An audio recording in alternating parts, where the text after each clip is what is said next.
То си действа, сега ще тръгне горе, сега ще дупче, след това ще ходи да смени, ще докара един друг инструмент. Окей. След това ще върти масата тая. Супер. На минус 90 градуса. Ще центрова, след това ще подбива, след това ще... Те са 3 инструмента, 5 минути е цялата работа.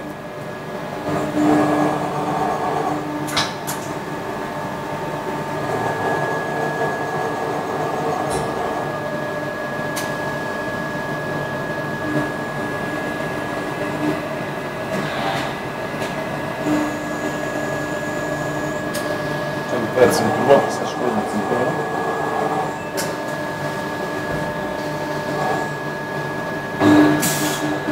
Ето сега върти масата, по-добре да хванеш масата. И тръгва към нея.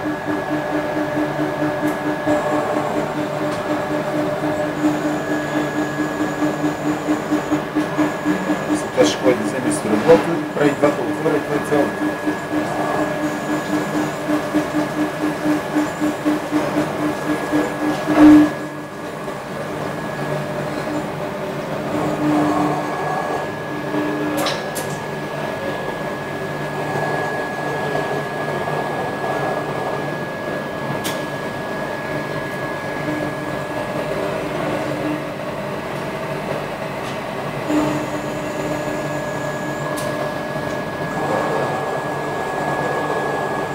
Все малко ще засилват движението.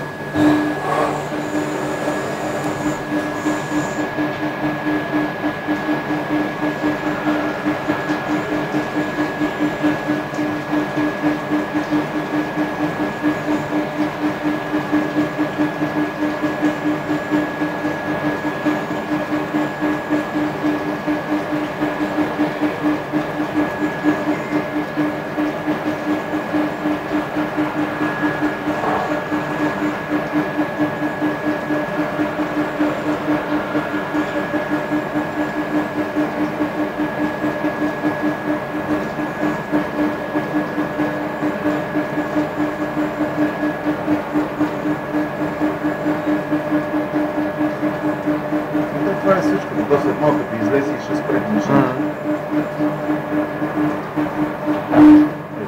И отиде назад и край. Това е. Няма друго.